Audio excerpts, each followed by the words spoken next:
अलग प्रश्न है, ये सजगता और निर्दोषिता का आपस में कोई संबंध है? सजगता और निर्दोषता ये एक ही बात है। एक सजग व्यक्ति ही निर्दोष होता है। निर्दोष का अर्थ है जो बिल्कुल सहज है, जिसके ऊपर कोई अभी धब्बा, कोई आरोपित चीज़ नहीं है। और धब्बे या आरोपित चीज़ें क्या होती हैं? तुम्हारी धारणाएं, तुम्हारे विचार, तुम्हारे कंडीशनिंग्स। जिस मन के ऊपर ये धारणाएं, ये संस्कार, ये कंडीशनिंग नहीं है, वो निर्दोष है। जो निर्दोष है वही सजग हो पाता है, या जो सजग होने लगता है वो धीरे धीरे निर्दोष हो जाता है, वो सहज हो जाता है। ये दो अलग बातें हैं नहीं, ये एक ही घटना के दो ढंग हैं। सजगता कोई चालाकी नहीं है कि कोई सजग हो और ज़्यादा चालाक होता चला जाए, क्योंकि जो क्लेवरनेस है वो देखा जाए हमारे अंदर प्रज्ञा का अभाव है।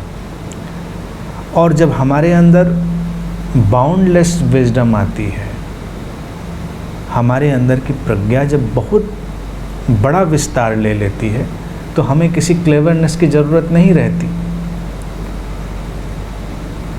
समझ रहे बात को?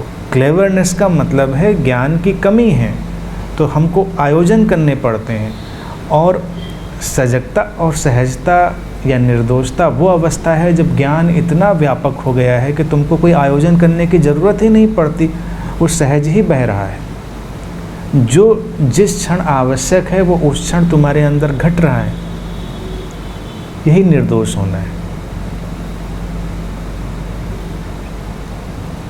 हम लोग प्रेम के बारे में बात कर रहे थे। मेरा एक प्रश्न, मेरे ऑब्जर्वेशन है कि जब हम प्रेम में पूर्तियाँ चले आते हैं तो एक ब्लिसफुल स्टेट में आ जाते हैं, और वो ब्लिसफुल स्टेट से देखा गया है कि लोग में आंसू आ जाते हैं।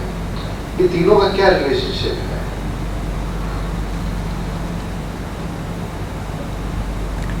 प्रेम, आनंद और आंसू, इनका रिश्ता तो बेशक है, लेकिन ये भी उसी निर्दोष अवस्था के ही एक ढंग है। आंसू हमारी अभिव्यक्ति की एक शैली है, एक वे है। जब हमारे पास शब्द अपर्याप्त रह जाते हैं, इनसफिशिएंट हो जाते हैं, शब्दों में कहना बहुत कुछ संभव नहीं हो पाता, तो हम आंसुओं से कहते हैं। हम आंसुओं से ही क्यों, पूरे शरीर से कहते हैं। आंसू भी एक ढंग है, लेकिन केवल आंसुओं से ही सब कुछ तय न करें।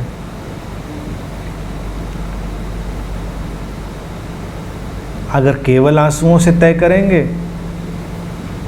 तो बात उलझ भी सकती है।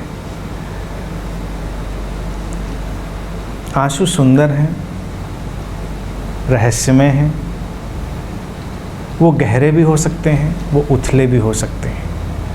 ये बस एक्सप्रेशन का एक ढंग है, और उसे एक्सप्रेशन का एक ढंग ही रखें, उतना ही अच्छा होगा। और प्रेम और आनंद ये घट रहे हैं तो उनमें डूबें। डूबने का एक ही ढंग है कि उनके बारे में जो हमारे पहले से ही जाने हुए तथ्य हैं और जो धारणाएं हैं उनको हटा लें। जैसे जो व्यक्ति प्रेम के बारे में बहुत कुछ जानता है वो कभी प्रेम में नहीं जा पाता।